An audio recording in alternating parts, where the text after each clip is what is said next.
토크쇼 배종찬의 시사본부. 안녕하십니까. 배종찬의 시사본부 시작합니다. 국민의힘 인요한 혁신위원장이 임명되면서 혁신위의 성패에 많은 관심이 모이고 있습니다. 민주당은 이재명 대표의 당무 복귀 이후 당의 통합과 비명계의 움직임이 주목받고 있는데요. 그리고 한동훈 장관의 종로 출마설, 거칠어지고 있는 조국 전 장관 발언도 화제입니다. 정치권 뒷이야기와 속사정, 불사조 기자단 시간에 자세히 들여다보겠습니다. 최근 정부가 의대 정원 확대를 공식화하면서 그 파장이 의료계뿐만 아니라 사회 전반으로 번지고 있습니다. 꼭 필요하지만 어딘가 불편한 의대 정원 확대 논의, 어떻게 바라봐야 할지 사회학자인 김윤태 고려대 교수와 이야기 나눠보겠습니다. 10월 24일 화요일 배종찬의 시사본부 지금 출발합니다.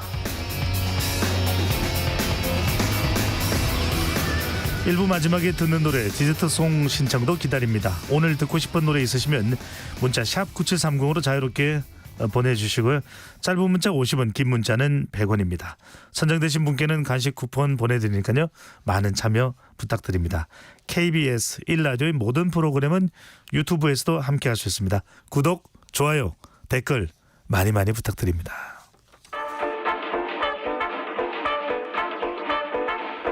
배종찬의 시사본부 한입뉴스. 오늘의 핵심 뉴스 한입에 정리하는 한입뉴스 시작합니다. 박정호 오마이뉴스 기자, 미디어인권연구소 문클의 이봉우 연구원 두 분과 함께합니다. 어서 오십시오. 안녕하십니까. 네, 참 중동이 여러모로 뜨거워지네요. 윤석열 대통령도 지금 중동 순방 중에 있고 또 이스라엘 하마스 전쟁도 계속되고 있습니다. 우리 국민들의 시선도 또 전 세계의 시선이 모아지고 있는 바로 그 중동 이야기부터 시작해 보겠습니다. 사우디아라비아를 국빈 방문 중인 윤석열 대통령과 무함마드 빈 살만 왕세자가 43년 만에 공동 성명을 채택했는데 많은 내용이 담겼다라고 합니다. 어떤 내용이 담겨 있습니까? 네, 경제, 국방 또 국제 정세에 대해서 입장을 냈는데요. 윤 대통령과 빈 살만 왕세자 이렇게 얘기했습니다. 2022년 수교 60주년을 맞이해서 수립한 미래지향적 전략 동반자 관계 지속 심화 발전시켜 나가자라고 합의를 했어요.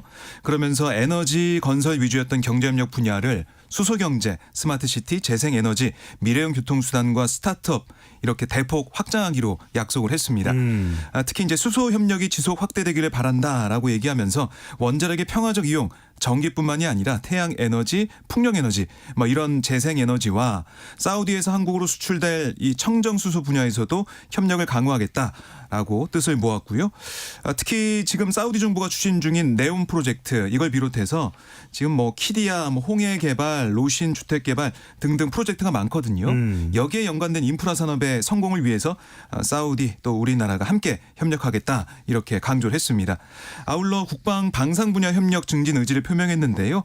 지금 우리가 사우디와 대규모 무기 수출 계약을 추진하고 있다라고 대통령실에서 얘기하고 있어서요. 곧 아마 구체적인 결과가 나올 걸로 기대가 됩니다.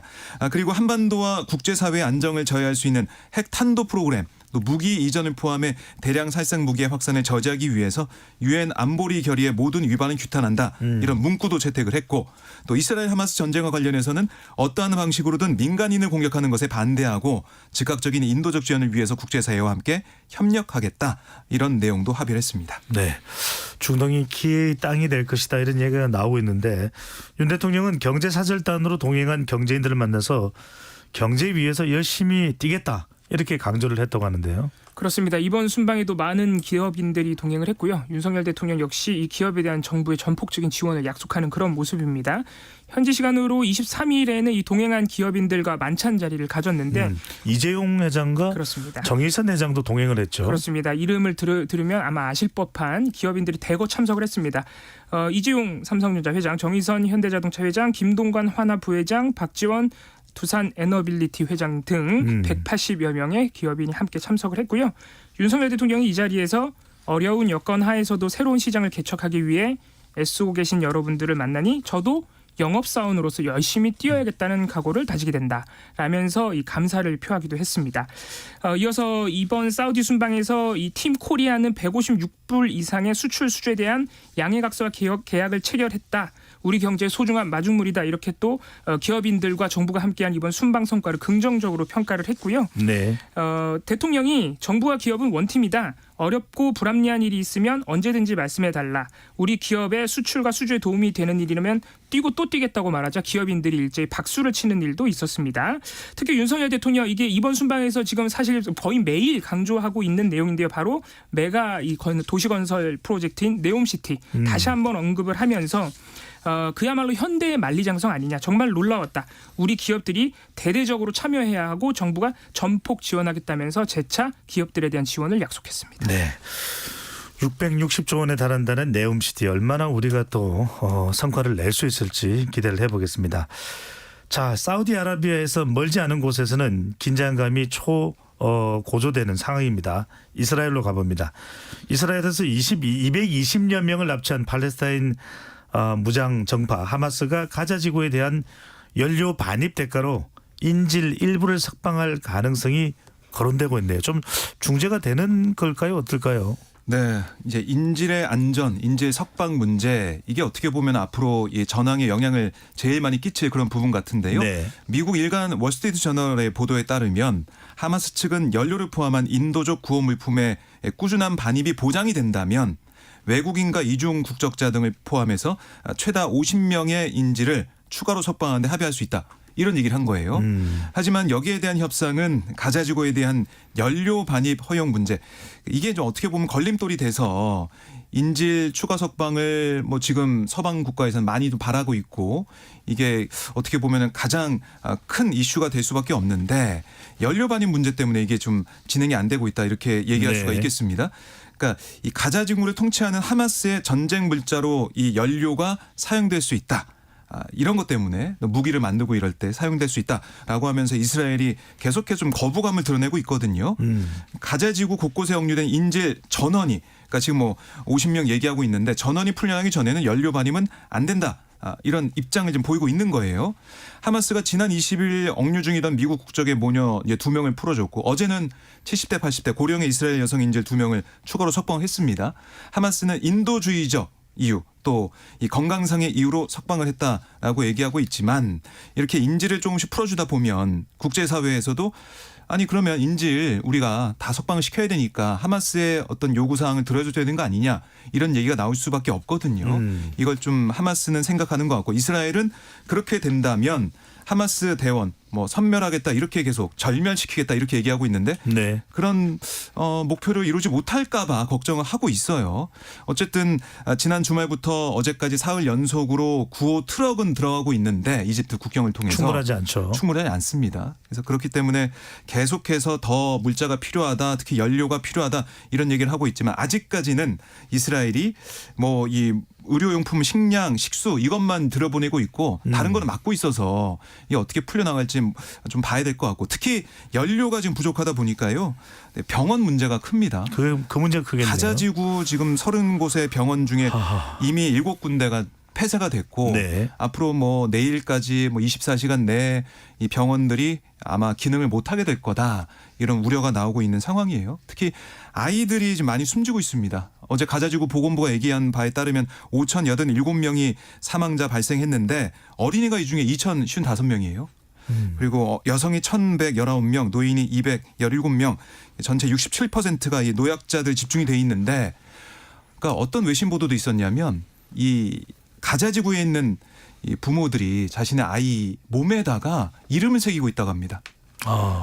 폭격, 공습으로 인해서 목숨을 잃을 때 아이를 찾기 위한 그런 방편으로 이름까지 쓰고 있다는 이런 비극적인 현실 여기에 대한 인도주의적인 지원이나 휴전 얘기가 계속해서 나올 수밖에 없는 상황입니다. 네. 양쪽 다 자제해야 된다 이런 이야기가 그래서 나오고 있는 것인데 자 이스라엘이 지상군 투입할지 여부가 중요합니다. 자 지상군 투입에 대한 여러 가지 또 국제사회 우려가 많다 보니까 이스라엘이 하마스 요인을 암살하는 기습작전을 돌입한다라는 현지 보도가 나오고 있다고요? 그렇습니다. 사실 지금 가자지구 상황이 굉장히 안타까운 상황인데 사실 이 이스라엘군의 모습은 여전히 좀 살얼음판을 걷는 듯한 당장이라도 이 지상전을 하겠다는 의지를 여전히 놓지 않고 있는데요. 어제 이스라엘군의 대변인 다니엘 하가리 소장이 언론 브리핑에서 테러리스트 부대를 사살하기 위해 밤사이에 탱크와 보병 부대를 동원한 기습작전을 펼쳤다. 하마스 대원들이 이스라엘군의 침공에 대비해 집결한 곳에 초점을 두고 공습을 펼쳤다라고 밝혔습니다. 그러니까 가자지구 내에서 밤새 제한적인 기습 작전을 펼쳤다. 전면전은 아니고 이런 입장을 밝힌 것인데요. 이스라엘군이 가자지구 안에서 지상 작전을 실행했다고 공식적으로 밝힌 것은 이번이 처음입니다. 특히 이번 작전을 가자지구 안쪽 깊숙이 침투했다라고도 묘사를 했기 때문에 이스라엘군의 지상전 작전이 서서히 본격화되는 것 아닌가 하는 우려도 나오고 있고요. 하가리 소장은 또 실종자들과 인질들 관련한 정보를 얻기 위해 또 소재 파악을 위해 수색 작전도 병행을 했다고 밝혔습니다. 지금 현재 하마스에 붙잡힌 인질이 220여 명으로 지금 이스라엘에서는 추정을 하고 있는데 그 인질들을 찾아오기 위한 방안으로 이 기습 작전을 했다고 또 이렇게도 밝힌 것이죠. 그리고 또 한 가지 어제 타임 오브 이스라엘 현지 언론에 따르면 이 이스라엘군이 하마스의 핵심 조직원들을 암살하기 위한 전담 부대를 꾸려서 이미 작전에 들어갔다는 보도도 나왔습니다. 닐리라는 조직을 비밀 부대를 만들어서 잠입 작전을 한다는 것인데요. 하마스 군사 조직 알카쌈 여단의 해군 특공대이자 이번 이스라엘 공격을 주도한 것으로 추정되는 누크바의 지도자를 타깃으로 삼고 있다고 합니다. 아무래도 이스라엘이 본격적으로 지상전을 들어가기 전에 일단 하마스군의 이 주도자들을 먼저 제거한 후에 지상전으로 들어가려는 것 아니냐 이런 우려도 나오는 동시에 이 자체가 또 하마스의 자극이 되기 때문에 여전히 이스라엘 상황이 참 쉽지 않다 이렇게 보입니다. 네, 유엔과 유럽연합은 지역에 이제 휴전을 촉구하고 있고 반면에 이스라엘은 물론이거니와 미국도 휴전에 대해서는 부정적이라고요. 네, 그 미국의 입장이 사실 제일 중요해 보이는데 이스라엘과 좀 궤를 같이 하고 있기 때문에 휴전까지 가기가 힘든 게 아니냐 이런 얘기도 나오고 있어요. 특히 조 바이든 미국 대통령이 어제 이런 질문을 받았습니다. 인질 석방을 대가로 이스라엘과 하마스가 휴전하는 걸 지지하느냐 이런 질문에 휴전이 아니라 우리는 인질들을 구출해야 한다. 그 후에 우린 대화할 수 있다. 이렇게 얘기를 했습니다. 그리고 존 커비 미 백악관 국가안보회의 전략소통조정관도 지금이 휴전할 때로 생각하지 않는다. 이스라엘은 스스로 지킬 권리가 있다. 그들에겐 하마스 지도부를 응징하기 위해 아직 할 일이 남았다. 이렇게 얘기를 하고 있어요. 그러니까 이 휴전을 하게 되면 하마스가 어떻게 보면은 좀 전열을 가다듬을 수 있는, 그러니까 계속 테러를 할 수 있는 휴식과 재충전 준비할 수 있는 시간을 줄 수 있기 때문에 휴전은 안 된다는 얘기를 계속 미국이 하고 있거든요. EU 이 국가들 EU 내에서도 여러 가지 입장은 있지만 대체적으로는 휴전이 필요하다는 얘기는 하고 있는데 이 미국의 이 입장을 누가 좀 설득할 수 있을지 좀 봐야 될 것 같고요. 26일 이제 유엔 총회에서 이 문제를 논의한다고 해요. 그때 좀 국제사회가 힘을 좀 모았으면 좋겠다 이런 생각이 듭니다. 네. 자, 어떻게 될지 참 계속 국제사회의 시선 또 우리 국민들의 시선도 중동을 향하고 있습니다. 자, 이번에는 일본 후쿠시마 오염수로 가봅니다. 지난 10월 5일 오염수 2차 방류가 어제 종료됐다고 하는데요. 삼중수소가 하한치 이상으로 여러 번 검출됐다고요. 그렇습니다. 10월 5일 시작한 후쿠시마 원전오염수 2차 방류 어제 낮 12시 8분경에 완료가 됐습니다.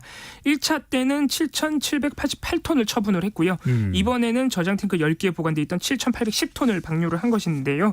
2차 방류 기간이었던 지난 21일 방수구 근처에서 추출한 바닷물에서 이 삼중수소가 검출 하한치보다 높은 리터당 22베크렐로 확인이 됐는데 이거는 지금 방류하는 동안 1차 방류 포함해서 그동안 바다에서 검출된 삼중수소 농도 중 가장 최고치를 기록하기도 했습니다.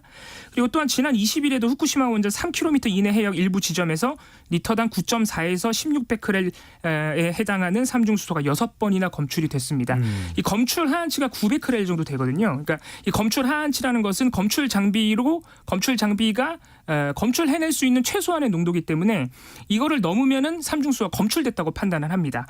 그런데 이렇게 검출됐다고 판단되는 횟수가 지금 점점 늘어나고 있다는 게 바로 우려점인데 저희가 지난번에도 말씀드렸지만 2차 방류 초기인 8일부터 14일까지 기간에서도 총 4번이나 이 하한치 이상의 삼중수소가 검출됐기 때문에 이번 2차 방류에서만 최소한 10번에서 11번 정도 이 인근 해역에서 인근 바다에서 지금 삼중수소가 일단 검출은 되고 있다는 것이죠. 물론 그러니까 도쿄전력은 1차 때와는 좀 다르다 이렇게 볼 수 있겠네요. 그렇습니다. 1차 때는 이게 한 번밖에 없었기 때문에 그리고 사실 농도가 특정 지점에서 높아지지 않는다고 예상을 했어요. 왜냐하면 해류가 흐르니까. 그런데 지금 제가 말씀드린 대로 22베크렐까지 올라가는 현상도 있었기 때문에 여러 우려가 있는데 일단 도쿄전력은 안전에 미치는 영향은 없다. 700베크렐을 초과해야 방류를 중단하고 350베크렐을 넘어야 원인 조사를 시작할 정도로 우리가 위험하다고 판단하는데 그 수치까지는 턱없이 모자르고 단지 검출됐다는 것이기 때문에 아직까지는 안전하다고 말을 하고 있고요. 내년 3월까지 2번의 방류를 더 실시해서 총 4회에 걸쳐 오염수 31,200톤을 더 처분할 계획입니다. 우리 정부는 이에 대해서 어떤 설명을 하고 있습니까? 네, 우선은 뭐 크게 보면은 도쿄전력의 설명과 마찬가지로 문제 없다 이런 입장을 보이고 있어요.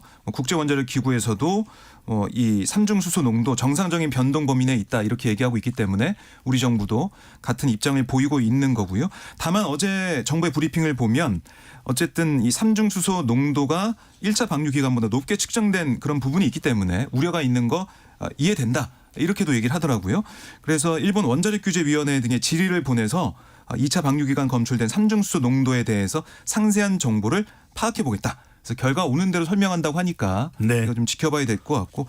하지만 이게 어쨌든 삼중수소가 검출 하한치, 그러니까 특정 장비로 식별할 수 있는 가장 작은 값을 넘고 있는 거 아닙니까? 그러니까 식별이 된다는 거예요. 근데 우리가 이게 가보지 않은 길입니다. 저선형 반사선의 해안 방류 경험도 없기 때문에 삼중수소가 정말 작은 양, 적은 양이지만 나중에 어떤 영향을 미칠지는 우리가 알 수가 없어서 조심해야 된다는 거거든요. 근데 1차보다 2차가 늘어나고 3차는 어떻게 될지 4차는 어떻게 될지 30년 넘게 이제 방류한다고 하는데 지금 1차, 2차 방류 때부터 어떻게 보면은 위험성이 느껴지는 그런 수치가 나오는 게 아니냐. 물론 하한치라고는 하지만 이걸 주의 깊게 봐야 된다. 이런 전문가들의 분석이 나오고 있습니다. 네. 무엇보다도 하여튼 확인된 내용을 또 잘 공유하는 게 중요하겠죠. 자칫 이 내용을 감추려고 했다가는 또 더 큰 일이 생길 수가 있으니까 잘 공유하고 어떤 원인이 있는지 정확하게 확인하는 것도 꼭 필요할 것으로 보입니다. 이 시각 교통정보 듣고 한입뉴스 이어가겠습니다. 이현 리포터. 네, 점심시간이 되면서 교통량은 많이 줄었습니다. 다만 작업 등의 돌발 구간 많습니다. 경부고속도로 부산 쪽입니다. 오산 부근에서 작업을 하고 있고요. 동탄부터 여파를 크게 받고 있습니다. 그리고 충청권이죠. 옥산에서 남이 분기점 쪽으로 많이 밀리는데요. 여기도 남이 분기점 부근에서 작업하고 있습니다. 남부권입니다. 부산 외곽고속도로 양방향의 정체가 모두 작업 때문입니다. 기장 쪽으로는 김해 휴게소에서 금정산 터널 쪽으로 정체고요. 반대는 기장 철마 부근에서 속도를 줄이고 있습니다. 중앙고속도로 춘천 쪽으로 가신다면 가산부터 속도가 뚝 떨어지는데요. 여기는 군위 부근 2차로에서 비탈면 보완 공사를 하고 있습니다. 그리고 지금 충남 서해안 중심으로 비가 내리고 있으니까요. 천천히 안전하게 이동하시기 바랍니다. KBS 교통정보센터였습니다.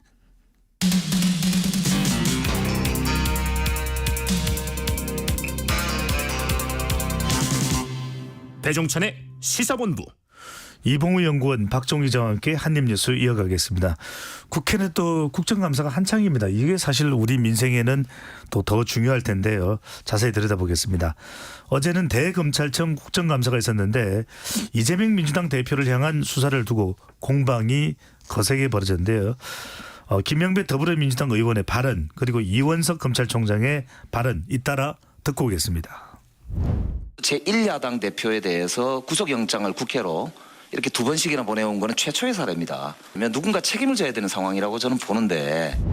문 전 대통령께서 이런 말씀을 현재 계실 때 취임 2주년일 때 하셨더군요. 지난 정부에 대한 수사는 이번 정부에서 시작한 것이 아니다. 이번 정부에서 그에 관여할 수도 없다. 살아 움직이는 수사를 말릴 수도 없는 거 아니냐. 그런 표현을 쓰셨습니다. 네, 뭐 좀 설명이 이해가는 것 같기도 하고 조금 뭔가 복잡한 의미로 들리기도 한데 어떻게 해석을 해야 될까요?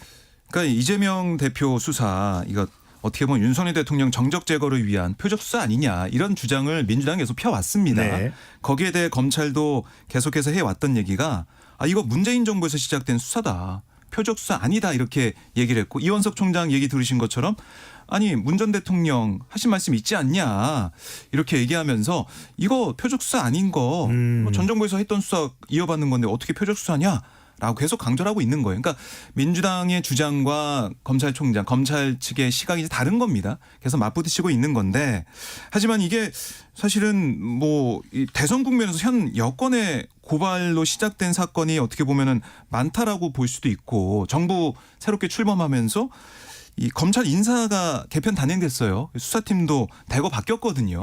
그런 걸 볼 때 이걸 전 정부에서 시작된 수사로 우리가 평가할 수 있겠느냐 이런 얘기는 또 계속해서 법조계에서 나오는 부분입니다. 그러니까 수사 이 결과가 좀 어떻게 나올지 모르겠지만 지금 이번에 이재명 대표에 대한 구속영장이 법원에서 기각된 부분이나 아니면은 뭐 재판 계속 이어지는 이런 상황들을 볼 때 국민들이 어떻게 판단할 것이냐 뭐 이게 제일 중요해 보입니다. 알겠습니다. 자, 국정감사장이 뜨거웠습니다. 지난 17일 민주당 김의겸 의원이 수원지검 이정섭 차장검사의 비위 의혹을 제기했었는데 이에 대해서도 이원석 검찰총장의 입장이 있었죠. 그렇습니다. 지난 17일 국감에서 김의겸 의원이 이 이정섭 수원지검 2차장 검사에 대해서 딸을 명문학교로 보내기 위해 위장 전입을 하고 골프장을 운영하는 처남이 부탁으로 골프장 직원 등의 범죄 기록을 대신 조회해 준 것 아니냐 이런 의혹을 제기를 했고요. 그 다음 날 곧바로 또 민주당이 이 공수처에 고발을 하기도 했습니다. 대검찰청에 고발을 하기도 했습니다. 어제도 이 대검 국정감사에서 김의겸 의원이 이 이정섭 차장검사에 대해서 추가적인 의혹을 또 제기를 했어요. 이 차장검사가 2020년 12월 24일 강원도 고급 리조트에서 가족, 지인들과 함께 초대를 받아서 모임을 한 적이 있는데 이 자리를 모임의 자리를 이 차장 검사가 수사해왔던 재벌그룹의 부회장이 마련해줬다. 이런 의혹을 제기를 했습니다. 의혹입니다. 수사 네. 대상자의 수사 대상자로부터 일종의 접대를 받은 것 아니냐라는 이 의혹을 이제 추가로 제기를 한 것이죠. 사실이라면 상당히 크게 문제가 될 수 있는 부분이네요. 그렇습니다. 바로 그런 의미에서 이제 민주당 의원들은 어제 이런 의혹들이 있으니까 이 이정섭 차장 검사는 일단 이재명 대표 쌍방울 대북 송금 의혹 수사 업무에서는 배제해야 되는 것 아니냐 이렇게까지 이제 주장을 한 것인데요. 이에 대해서 이원석 총장이 수사와 감찰을 철저하게 병행을 하겠다. 인척간 분쟁 과정에서 나온 주장이므로 하나하나 사실관계를 정확히 따져보겠다라고 하면서도 수사 업무에서 배제해야 된다는 민주당 의원들 지적이 나오니까 저는 오늘 처음 들어본 내용이지 않느냐. 이 내용을 보고 곧바로 업무 배제에 대해서 제가 판단할 수는 없는 일이다라고 항변을 했고요. 실수도 그리고 문제도 분명히 있을 수 있는데 일단은 문제되는 부분을 정확하게 살펴보겠다고 항변을 했습니다. 특히 이 과정에서 이정섭 2차장 검사에 대해서 이정섭 검사는 시니어 검사도 아니고 고위 검사도 아니고 부장 검사했던 사람을 여기서 인사청문회 하는 건 아니지 않느냐라고까지 항변을 하면서 사실 민주당 입장에서는 이제 아무리 그래도 부장검사, 차장검사 한 사람인데 지나치게 두둔을 했을 것으로 보일 수 있다는 것이죠. 이 때문에 민주당 의원들이 좀 강하게 반발을 했었습니다. 왜냐하면 국정감사장에서는 차장검사든 부장검사든 시니어 검사든 사실 이 피감기관의 의혹이나 비위가 있으면 또 문제 제기를 하는 것이기 때문에 그런 부분에서 또 공방이 있기도 했습니다. 특활비 사용 내용을 두고서 또 공방이 있었다고요? 그렇습니다. 검찰의 이 특활비 내역이 최근에 법원의 판결을 통해서 공개가 되면서 사실 정보 수집이나 사건 수사에 쓰라는 세금으로 만든 예산인데 공기청정기를 사고 회식비로 쓰고 이런 정황이 나왔다 해서 비판이 컸었는데요. 이에 대해서 이원석 검찰총장이 제가 총장으로 온 이후에는 단 한 푼도 잘못 쓰지 않도록 지휘를 하고 있다라고 말했고요. 공기청정기 임대 비용으로 쓴 문제 같은 경우에는 환수 조치를 했다고 해명을 했습니다. 또 수사와 무관한 부서에서도 특활비를 다 수령해갔다는 지적에는 총무팀 직원들도 압수수색을 할 때 도와주기 때문에 수사 관련된 금액으로 볼 수 있다라고 해명을 했고요. 법원 판결에도 불구하고 집행내역 정보를 너무 많이 가려서 공개했다는 지적에도 2018년 1월부터 집행내역과 증빙자료를 갖춰놓고 있고 수령자와 집행내역은 가리라고 법원이 판결했기 때문에 그대로 하고 있다고 해명을 하기는 했는데 사실 법원이 집행 명목과 수령이 이름만 제외라고 하라고 했는데 지금 검찰이 낸 자료를 보면 날짜랑 금액 빼고 모든 정보가 먹칠이 돼 있어요. 그러니까 사실 이원석 총장의 해명이 조금 맞지 않는 부분도 있는 것이 심지어는 식당 이름까지 다 가려져 있으니까 그런 부분은 또 법원의 판결과 맞지 않다는 지적도 있는 상황입니다. 또 이외에도 경력금이나 포상금으로 이 특활비를 쓴 정황들도 지금 속속 보도가 되고 있거든요. 이런 부분에 대해서는 이원석 총장 또는 검찰의 추가적인 해명이 필요해 보입니다. 네. 한편 우리 시간에도 많이 강조를 했었는데 내년 예산 관련해서 연구개발비가 줄어든 것에 대해서 지적들이 많았습니다. 국민의힘이 내년도 정부 예산안 심사를 할 때 이 연구개발 예산을 늘릴 수 있다, 증액할 수 있음을 시사를 했네요. 네, 국회 예결특위 여당 간사인 송원석 의원이 오늘 국회에서 열린 국정감사 대책회의에서 한 발언을 보면 여야 간 협의를 통해 정부 동의를 얻어서 필요한 사업에 대한 예산 확보를 위해 우리 당도 뒤처지지 않겠다. 그러니까 국민의힘도 더 열심히 하겠다 이런 얘기를 했어요. 그래서 윤재욱 원내대표한테 이 회의 끝난 다음에 기자들이 물어봤습니다.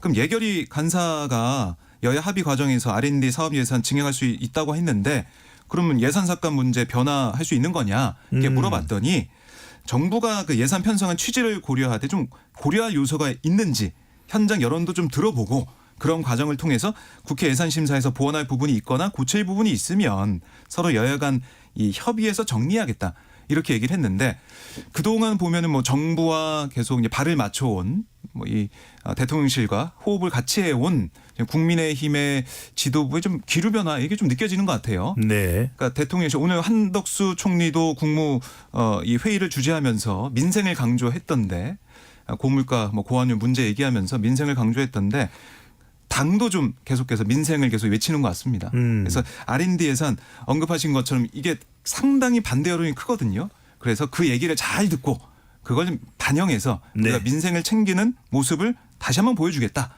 뭐 이런 여러 가지 뭐 전략도 담겨 있는 그런 오늘 워딩으로 풀이가 됩니다. 네. 당분간 뭐 유행어는 민생이 되겠네요.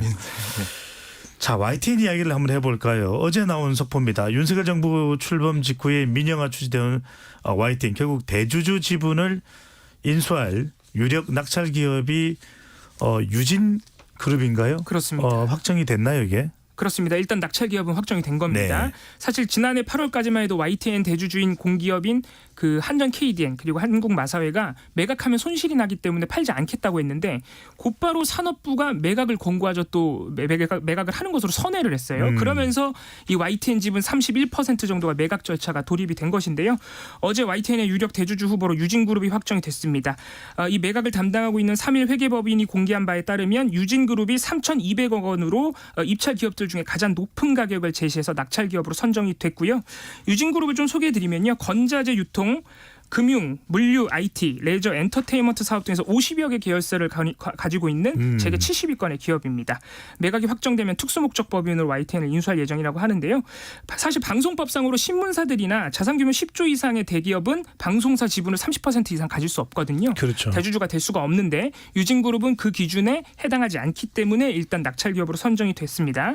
이제 공은 방송통신위원회로 넘어갑니다. 이 YTN의 최다 출자자 변경 심사를 해야 돼요. 그러니까 대주주가 될 자격이 있는지. 왜냐하면 YTN 같은 보도 전문 채널은 공적 책임을 하고 있기 때문에 방송국의 대주주가 될 자격이 있는지 이 변경 심사를 하게 되는데요. 방통위의 승인이 있어야 YTN 인수가 최종적으로 결정되게 됩니다.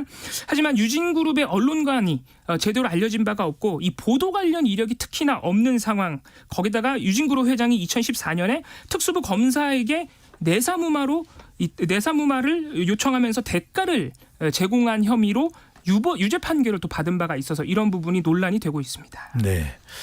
노조는 강력하게 반발하고 있죠. 네.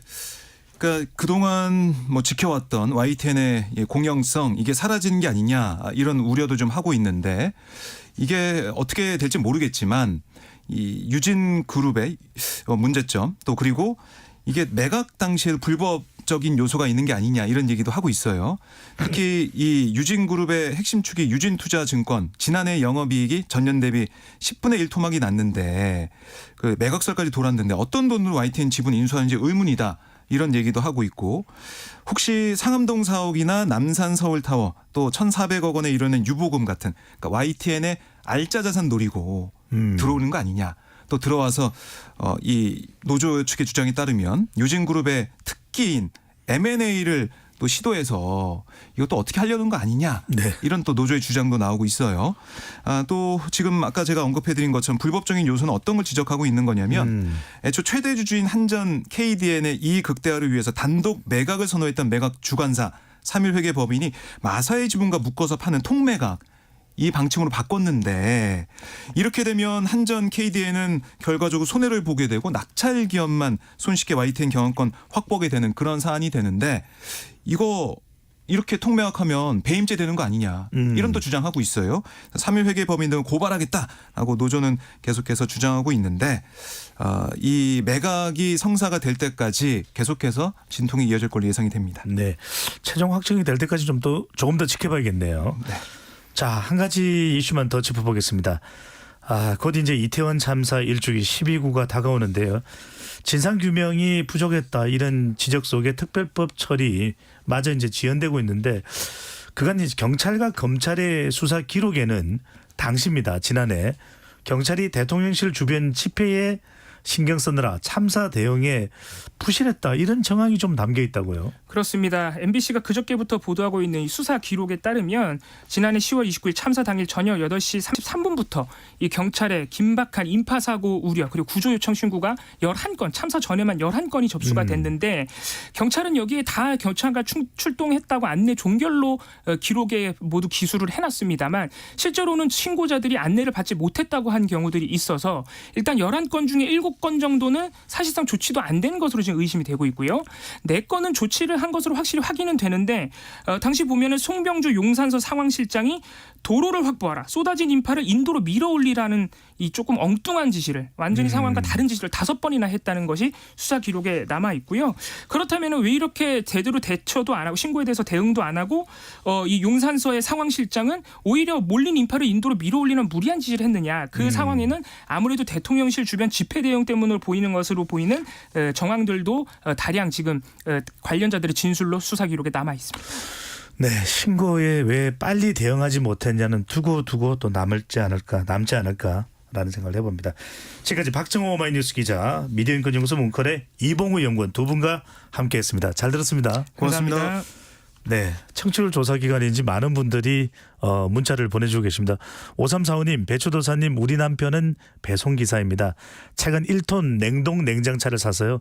그제 통북어와 막걸리로 고사 지냈습니다.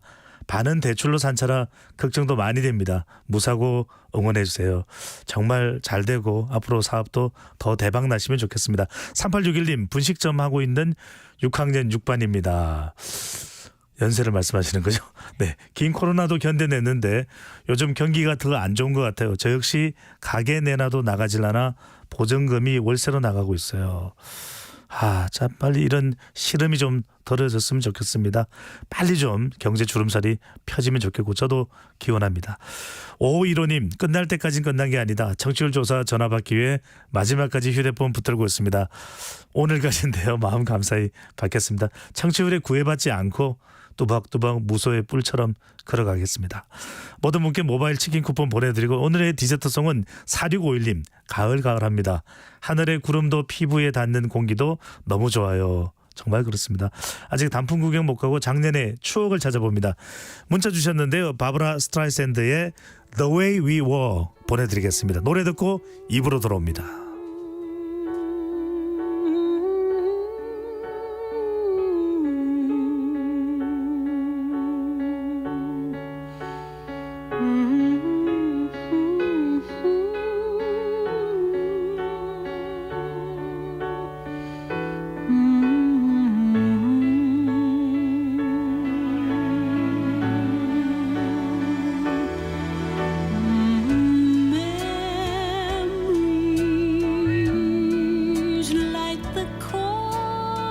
of my mind, misty watercolor memories of the way we were,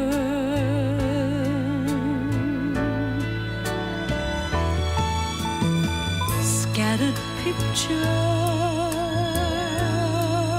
of the smiles we left behind, smiles we gave to one another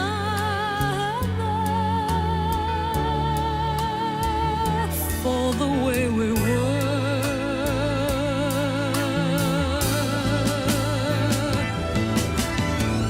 Can it be that it was all so simple then? Or has time rewritten every line? If we had the chance to do it all again, tell me, would we? Could we?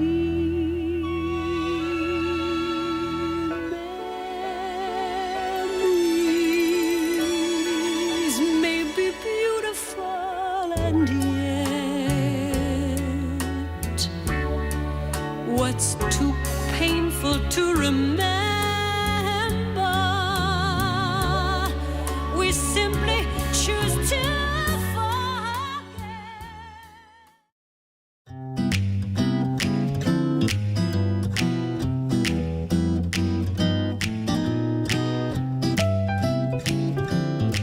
안녕하세요. 바른말 고운말입니다. 세상에 널리 알려져 있다고 할 때 유명하다는 형용사를 많이 사용합니다. 이 표현과 관계 있는 명사로 유명 뒤에 세자를 붙이는 표현도 있는데요. 이것을 잘못 사는 경우가 꽤 많습니다. 유명세에 비해 실망스러운 제품이다. 그 드라마는 드라마 자체보다 배경음악으로 유명세를 탔다. 이런 것들이 그런 이해입니다. 여러분은 유명세라는 표현에서 마지막 음절의 한자는 무엇을 쓴다고 생각하시는지요? 아마 세력이란 뜻과 관계 있는 기세 세자로 생각하는 분들이 많지 않을까 싶은데요. 여기서는 세금 세자를 씁니다. 그리고 유명세라고 예사소리로 발음하는 것을 많이 들을 수 있지만 유명세라고 된소리로 발음하는 것이 맞습니다. 유명세란 말은 세상에 이름이 널리 알려진 탓으로 당하는 불편이나 곤욕을 속되게 이르는 말인데요. 이런 어려움을 일종의 세금에 비유한 표현이라고 할 수 있습니다. 그래서 앞서 말씀드린 예문에서 유명세에 비해 실망스러운 제품이다는 이름에 비해 또는 알려진 것에 비해 정도로 바꾸는 것이 맞습니다. 그리고 드라마 자체보다 배경음악으로 유명세를 탔다란 예문에서도 유명세를 탔다 대신에 유명해졌다 또는 인기를 얻었다 이 정도로 바꿔 말하는 것이 적절합니다. 바른말 고운말 아나운서 변희영이었습니다.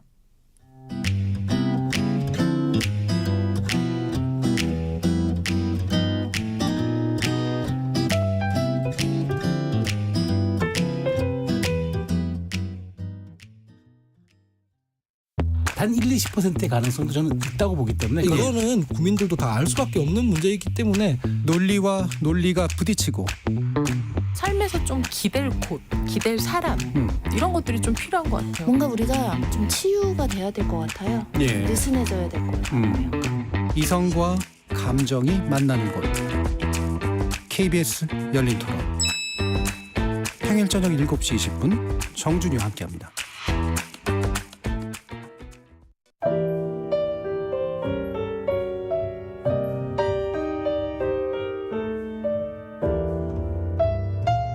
내일의 품격 김성환의 시사야에서 챙겨가세요. 하루를 마무리하는 시간 꺼내보는 당신의 지식 창고 KBS 일라디오 김성환의 시사야 평일 밤 10시 5분 여러분을 찾아갑니다.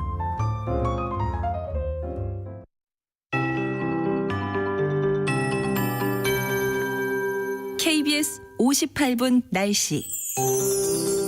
절기 상강인 오늘 예년 이맘때 기온을 보이며 낮 동안 선선하겠습니다. 예상 낮 최고 기온이 서울 19도, 대전 20도, 광주와 대구 21도, 부산 강릉 22도, 제주 23도 등으로 어제보다는 1, 2도 정도 낮은 곳이 많겠습니다. 지금 전국의 하늘에 구름이 많이 껴 있고요. 충남 서해안에는 비가 오는 곳이 있습니다. 서해상에서 비구름이 들어오고 있어서 늦은 오후에는 서울과 경기도, 충청 내륙, 강원 영서로 비가 점차 확대되겠고요. 밤에는 전라도 서해안에도 비가 오는 곳이 있겠습니다. 예상 강수량은 5에서 10mm 정도로 많지는 않겠지만 대기가 불안정해서 곳곳에 천둥 번개와 벼락이 동반되겠고 쌀아구박이 떨어지는 곳도 있겠습니다. 비는 밤에 대부분 그치겠고요. 내일은 전국의 하늘이 대체로 맑겠습니다. 한편 강원 동해안에는 지금 건조주의보가 발효 중이어서 불조심하셔야겠습니다. 이번 비는 추위를 몰고 오지는 않겠습니다. 내일 아침 기온은 10도 안팎으로 오늘과 비슷하겠고요. 낮 기온은 오늘보다 1도에서 3도 정도 더 오를 전망입니다. 이번 한 주 평년과 비슷한 기온이 이어지겠습니다. 목요일 밤에서 금요일 사이에는 중북부 지역에 비 소식이 있습니다. 현재 서울의 기온은 19.1도입니다. 송소진입니다.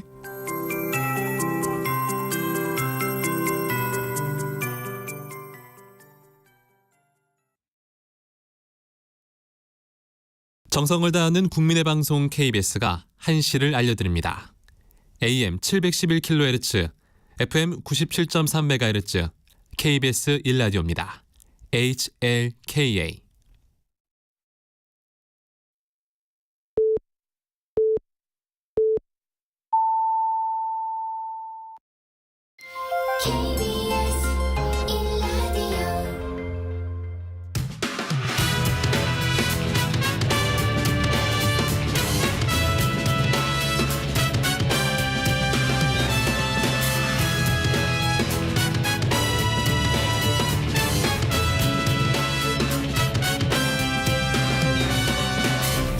KBS 1라디오 배종찬의 시사본부.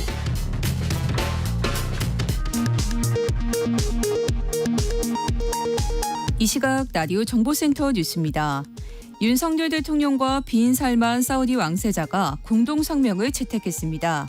이스라엘과 하마스 간 충돌 관련 민간인 보호와 인도적 지원에 합의했고 중동 정세 관련 사우디에 대한 지지를 밝혔습니다.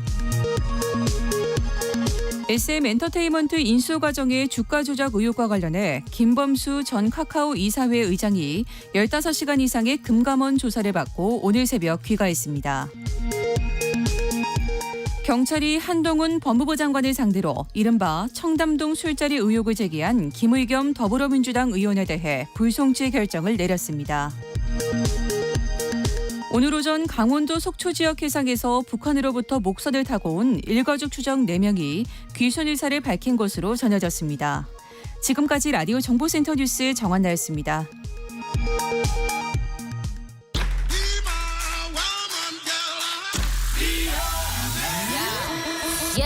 인터넷에서 화제가 된 뉴스를 다뤄보는 스트레이트 뉴스 파이터 시간입니다. 박지원 뉴스캐스터와 함께합니다. 어서 오십시오. 안녕하세요. 네, 박지원 캐스터도 활동을 하니까 이 평판, 레퓨테이션 이게 상당히 좀 중요하다라는 생각 늘상 가지고 계시죠? 네, 어디서 누구를 어떻게 만날지 모르기 때문에 더더욱 중요하죠. 네, 그렇습니다. 자기의 이름을 걸고 무엇인가를 하게 된다라는 것은 상당히 중요한데 명예도 그렇고 이미지도 그렇고 오늘은 그런 이야기를 집중적으로 좀 해보겠습니다. 먼저 첫 번째 주제는 지난해 10월 29일 서울 이태원에 할로윈 축제를 즐기려는 수많은 인파가 몰리면서 대규모 참사가 발생을 했습니다. 곧 이제 1주년이 다가오는데요. 미국에서 이태원 참사를 다룬 다큐멘터리 크러쉬가 공개됐지만 국내에서는 서비스가 되지 않아서 볼 수가 없다고요. 네, 제목 크러쉬는 좁은 곳에 잔뜩 몰려든 군중을 뜻하는 크라우드 크러쉬에서 가져왔는데요. 이태원 참사 1주기를 앞두고 해외에서 참사의 원인과 과정을 짚어낸 다큐멘터리가 공개됐지만 정작 한국에서는 시청할 수 없는 상태입니다. 그래서 제가 직접 파라마운트 플러스 누리집과 유튜브 공식 계정에 들어가서 공식 예고편 영상의 재생 버튼을 눌러봤는데요. 오류 화면만 뜰 뿐이었고요. 오히려 미국에서 영상을 본 분들이 SNS를 통해서 다큐멘터리의 내용 일부를 요약한 글과 감상 등을 간접적으로 공유하면서 감상할 수 있었습니다. 어떤 분들은 뭐 그렇게 생각할 수도 있을 것 같아요. 미국으로 뭐 우회에서 들어가면 볼 수 있는 것 아니냐. 또 미국에서 이 화면을 캡처 녹화를 해서 또 한국의 유튜브에 올릴 수 있는 것 아니냐 이런 얘기도 할 수 있을 것 같기는 한데 어쨌거나 왜 한국에서 일어난 일인데 예고편조차 보지 못하는 걸까요? 다른 맘인 저작권 문제 때문입니다. 다시 네. 말해서 제작사가 파라마운트 플러스 미국하고만 영상 공급 계약을 맺었기 때문인데요. 파라마운트 플러스 인터뷰를 찾아보니까 크러쉬는 제작사와 OTT가 기획 단계부터 함께 작업하는 오리지널 콘텐츠가 아니라요. 제작사가 작품을 만든 뒤 파라마운트 플러스 미국에 판매를 했고 현재 기준에서 제작사가 미국 외의 다른 국가와 콘텐츠 제공을 논의한 적이 없다라는 입장입니다. 다만 해당 다큐멘터리 제작사가 한국의 다른 OTT 채널과 공급 계약을 맺을 경우에는 한국에서도 볼 수 있는 가능성이 만들어지겠죠. 네, 일단은 미국에서만 공개가 됐습니다. 자, 이 다큐멘터리를 본 해외 반응, 평가는 어떻게 나타나고 있습니까? 외신들의 리뷰를 쭉 읽어봤더니 종합을 해보면 이태원의 그날 밤을 신랄하게 담았다라는 평가를 받고 있습니다. 살려달라는 외침이 곳곳에서 들리고요. 응급 구조대원은 포기할 사람은 포기하고 살릴 수 있는 사람부터 살려야 한다고 말하는 긴박한 순간들이 고스란히 전해집니다. 그도 그럴게요. 내레이션 없이 현장에 있던 사람들의 증언과 생존자의 휴대전화를 포함해서 무려 280개 출처에서 1,500시간 분량을 만들었기 때문에 더 생생하게 다가오는 것 같습니다. 그래서 한편으로는 그만큼 또 아프게 다가온다라는 평가도 나옵니다. 네. 이 다큐멘터리 이야기를 조금 더 해보면은 당시 사고 현장 순간에도 초점을 맞추고 있지만 사고 그 이후의 내용에 대해서도 주목을 하고 있는 내용이라면서요. 다큐는 다시 한번 묻고 있습니다. 신고 전화가 11건이나 왔고 내용 또한 구체적이었는데도 경찰과 관련 기관이 왜 움직이지 않았는지, 그리고 크러쉬의 이 총괄 프로듀서 제프 짐발리스트도 인터뷰를 통해서 전한 내용을 보면 한국은 자주 시위가 벌어져서 대규모 군중을 다루는 경험이 굉장히 많은데 어떻게 이런 참사가 일어날 수 있었을까? 2014년에 세월호 참사 영상을 보여주면서 왜 이태원 참사에서는 이런 시스템이 구현되지 못했고 또 유독 젊은 세대가 많이 사망했나라고 지적을 합니다. 유족들의 마음을 제가 감히 다 헤아릴 수는 없겠지만 네. 더 이상 어떤 종류의 사고로 인한 유가족도 나오지 않는 세상이 되길 간절히 바라겠고요. 또 말로는 다 못할 슬픔도 함께 하겠습니다. 네, 알겠습니다. 자, 스니퍼 코너를 시작하면서 이미지 말씀을 드렸는데 바로 그 이야기입니다. 중국의 4대 맥주인 칭따오 맥주 생산 공장의 원료에 직원이 소변을 보는 것으로 추정되는 영상이 폭로돼 큰 논란이 일어나고 있습니다. 소변 맥주라는 이야기까지 나오고 있는데 이번 사건이 아예 국내 맥주 시장 점유율 구도에 미칠 영향에도 관심이 쏠린다고요. 영업에 또 마케팅에 영향이 없다면 또 말이 안 되겠죠. 네, 10일입니다. 칭따오 3공장에서 작업복을 입은 한 남성이 맥주 원료인 메가 보관 장소에 들어가서 소변을 보는 것이 영상으로 공개가 된 겁니다. 영상에는 그가 담을 넘어서 원료가 쌓이고 있는 곳으로 들어간 뒤에 주위를 살피고 소변을 보는 모습이 그대로 담겨 있습니다. 그리고 이 영상은 다음날 웨이보 실시간 검색어에 오르면서 소비자들의 비난이 쏟아졌고요. 해당 직원은 이틀 만에 잡혔습니다. 칭따오 한국 수입사인 비어케이는 논란이 확산되자 입장문을 통해서 논란이 되고 있는 상공장은 중국의 내수용 맥주만 생산하고 국내 유통 맥주와는 무관하다라고 해명을 했고요. 본사 측도 이번 사태 직후로 3공장을 폐쇄하고 다른 공장에는 위생관리에 문제가 없다는 공식 입장을 밝혔지만 전반적인 분위기를 일단 말씀을 드리자면 누리꾼들은 칭따오 맥주의 명성과 신뢰에 일단 금이 갔다라는 여론이 대다수라서 매출에 치명적인 타격이 갈 수도 있을 것 같습니다. 네. 뭐 중국이 한참 전에 서구 열강들이 들어올 때 독일과 영국이 합작해서 만든 것이 바로 칭따오 공장이라고 하는데 지금 전 세계 이제 60여 개국에 수출되고 있고요. 중국 맥주 수출량 1위를 기록 중인 전통의 브랜드인데 그 판도가 바뀔 수 있을까요? 판도가 바뀔 수도 있을 가능성이 조금씩 보입니다. 언제부터 인기가 있었나 칭따오가 생각해보면 2017년에 양꼬치엔 칭따오라는 광고가 흥행하면서부터고요. 네. 지난해 1위로 올라설 정도로 정말 큰 인기를 이끌었습니다. 올해 1월에서 8월까지 국내 주요 맥주 브랜드 매출이 3에서 20%가량 감소할 때 이 소매점 누적 판매액이 칭따오는 전년 동기 대비해서 53%나 증가할 정도로 시장에서는 굉장한 인기몰이 중이었습니다. 그런데 이번 사태는 꽤 심각해 보입니다. 실제로 과거 사례를 보면 알 수 있는데요. 2021년에도 중국에서 배추절임 속에 사람이 알몸으로 들어가서 작업하는 영상 기억하시는 분들 있으실 겁니다. 기억하고 싶지가 않아요. 네, 이 영상이 나오면서 중국산 김치 수입액이 전년 대비해서 한 7.7% 급감하기도 했었죠. 여기에다가 오늘 관세청의 무역 통계가 나왔는데요. 올해 9월까지의 중국의 맥주 수입액이 지난해 같은 기간보다도 한 2.8%, 3% 가까이 줄었습니다. 지난해까지만 봐도 중국 맥주가 수입액이랑 수입량이 모두 1위였는데 올해는 일본과 네덜란드에 이어서 3위로 내려온 상황이고요. 이런 상황 속에서 이 영상으로 인해서 중국산 식품에 대한 불안감이 확산된다면 타격은 불가피해 보입니다. 네. 아까도 말씀드리면 그만큼 이미지가 중요한 거예요. 그렇죠. 네, 이미지가 손상되는 일이 없도록 또 만반의 조치를 미리미리 취했었어야 한다는 생각이 또 듭니다.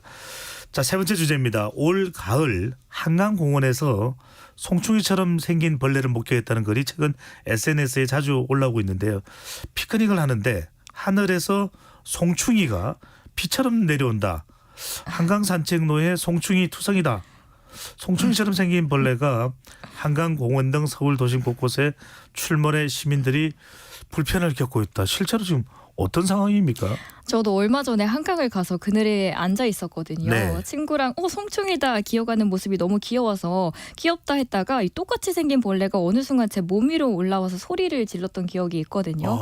아마 청취하시는 분들께서도 한강 날씨 좋을 때 가셨었던 분들은 비슷한 경험을 하신 분들도 계실 겁니다. 왜냐하면 SNS에서도 한강 놀러 갔는데 송충이가 진짜 끝도 없이 등장했다. 친구 바지 속에 들어갔다처럼 저와 비슷한 경험을 하신 분들이 많으시더라고요.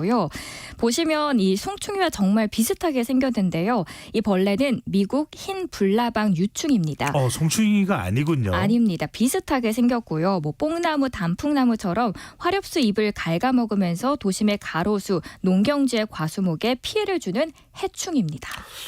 이게 무슨 이유 때문일까요? 지난 여름에는 또 날씨가 더울 때는 러브버그 맞습니다. 두 곤충이 또 착 달라붙어서 이렇게 날아다니는 걸 볼 수 있었는데 미국 흰불나방 유충 이름에서 보니까 원래 그러면 한국에 있었던 곤충이 아닌가요? 갑자기 또 왜 이렇게 많이 늘어난 건가요? 원래 한국에 있었던 건 아니고요. 국내에 유입된 지는 꽤 됐습니다. 1958년 북미에서 한국으로 오게 됐고 한 65년쯤 됐죠. 문제는 이 정도로 많았던 적이 없었던 겁니다. 그러면 왜 유독 올해 많이 나타나냐? 바로 고온 현상 때문입니다. 올 가을은 평년보다 기온이 높아서 미국의 흰 불나방이 겨울잠을 건너뛰고요. 3세대를 낳아버린 겁니다. 참고로 암컷 한 마리당 약 600개 정도의 알을 낳는다고 하네요. 엄청나죠. 단순히 시민들의 불편만 있어서 말씀드리는 건 아니고요. 실제로 미국의 흰 불나방 유충으로 인한 피해율이 지난해 12%에서 올해는 27에서 28%까지 올라왔습니다.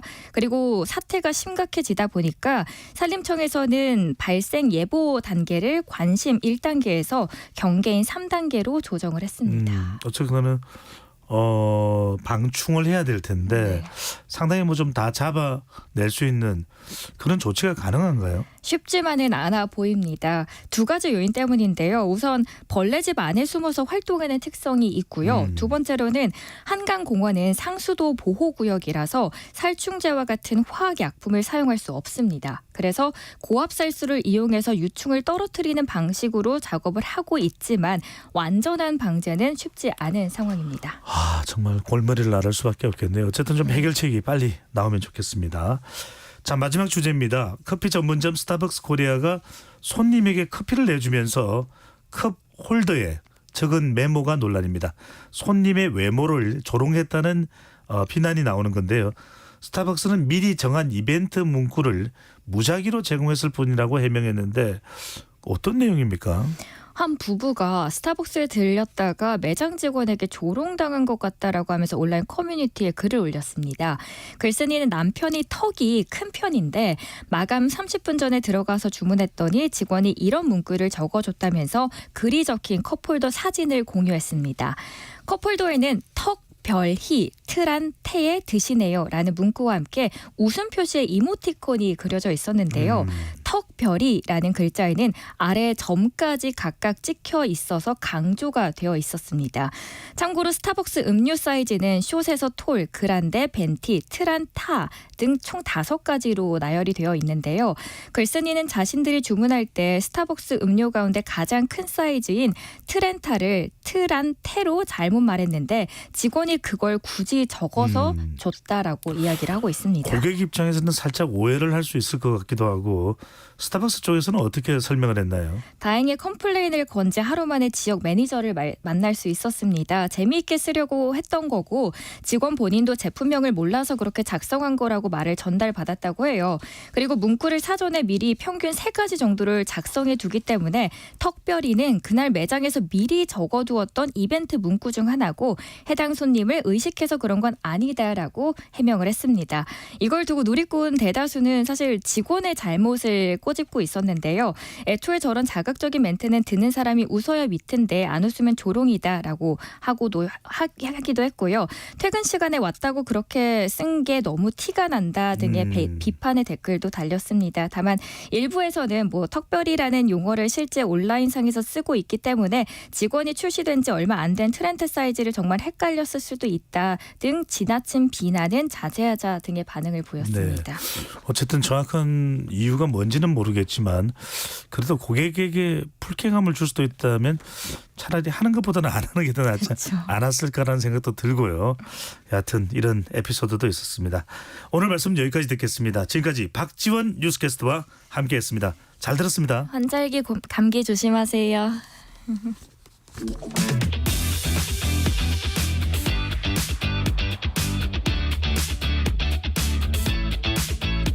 배종찬의 시사본부는 여러분과 함께합니다. 짧은 문자 50원, 긴 문자 100원이 드는 샵 9730. 라디오 어플 콩과 유튜브는 무료로 참여하실 수 있습니다.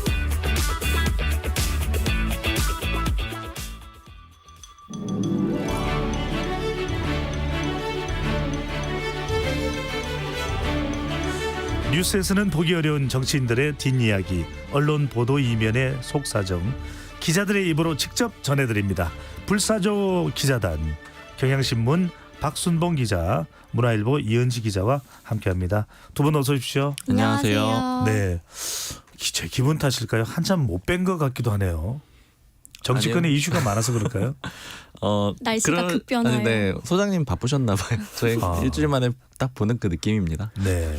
더 자주 보기는 싫었다는 이야기군요. 아니요, 또 봐요. 네. 더 불러주세요. 알겠습니다. 자, 오늘은 한동훈 장관 관련해서 먼저 이야기를 한번 나눠보겠습니다. 어떤 취재가 이루어졌는지. 한동훈 법무부 장관의 종로 출마설이 화제입니다. 왜 이런 이야기가 나왔고 현역 국민의힘 의원도 있는데 이 지역구에 가능성은 있는 건지 어떤 상황인가요? 어느 정도 신빙성, 한동훈 장관의 반응 이런 게 취재가 됐나요? 한동훈 장관이 종로에 나가려고 한다, 안 나가려고 한다 이렇게 좀 본인의 직접적인 그런 내용은 확인되는 건 없고 아마 이제 실제 물어본다고 하더라도 구체적으로 말할 가능성도 없겠죠. 근데 다만 좀 기류가 많이 바뀐 거는 사실이에요. 제가 이제 시사본부에서 한동훈 법무부 장관의 이제 종로 말고 그냥 국회의원 총선 출마에 대해서는 여러 차례 얘기를 쭉 드린 적이 있었는데 네. 그럴 기회가 많이 있었죠. 계속 관심을 많이 받아왔으니까요. 근데 이제 예전부터 쭉 말씀을 드렸던 거는 총선 출마 가능성은 굉장히 낮다. 이게 이제 제가 몇 달 전까지 계속 전해드렸던 얘기인데 최근에 이제 보궐선거 참패 이후에는 기류가 좀 더 많이 바뀌었어요. 그러니까 주변에서도 좀 나오던 얘기들이 이게 이제 출마에 부정적이었던 게 주변 사람들의 기류를 좀 들어보면은 출마를 안 하는 게 훨씬 더 낫다. 한 장관한테 유리하다. 이런 얘기들을 쭉 해왔었거든요. 근데 이제 그런 근거들도 좀 말씀을 드린 적이 있었는데 그런데 이제 요즘에는 한동훈 장관이 특히 이제 종로 출마설이 나오는 거에 대해서 이제 모 관계자가 하는 얘기는 그 의미는 단순히 국회의원으로 나가는 거 외에도 그 공천만 받는 거 외에도 본인이 어떤 총선에서 역할을 해야 된다라는 그런 좀 기대감 같은 것들이 반영된 것이다. 좀 이런 얘기들을 많이 하고 있어서 예전보다는 기류가 좀 많이 바뀌었다라고 볼 수가 있고 그리고 이제 당의 좀 그런 핵심 관계자랑 얘기를 해보니까 이제 어떻게 생각하느냐 한동훈 장관 나오는 거 그랬더니 이 관계자가 하는 말은 본인은 크게 관심은 없는 것 같다 여전히. 그런데 이제 다만 지금 민주당에 좀 키를 갖고 있는 것 같다. 민주당이. 그래서 이제 그게 어떤 의미냐 이렇게 물어봤더니 지금 민주당이 한동훈 장관 탄핵 카드를 만지작 아니면 지금은 살짝 놓은 그런 상태잖아요. 그러니까 한동훈 장관 탄핵을 할까 말까 이런 상태잖아요.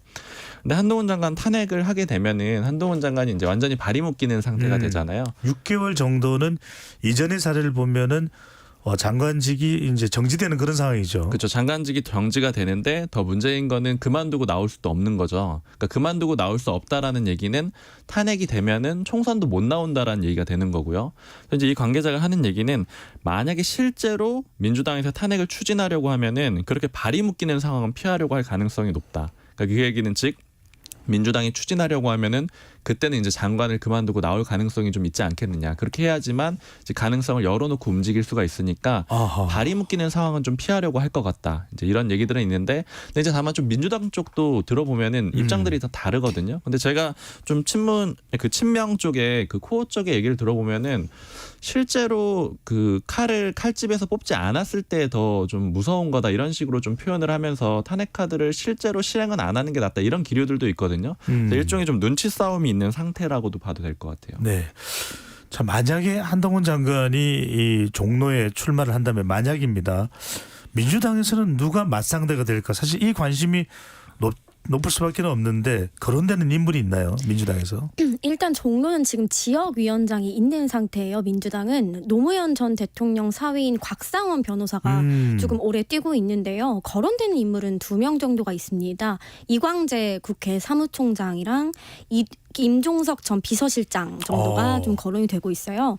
그런데 임 전 실장 같은 경우는 본인이 원래 홍익표 원내대표가 이제 서초을로 지금 지역구를 옮기면서 비어있는 성동을 국회의원이었습니다. 그래서 본래 본인이 지역구 의원을 했던 이 성동을에 나갈 가능성이 더 높게 조금 거론이 되고 있고요.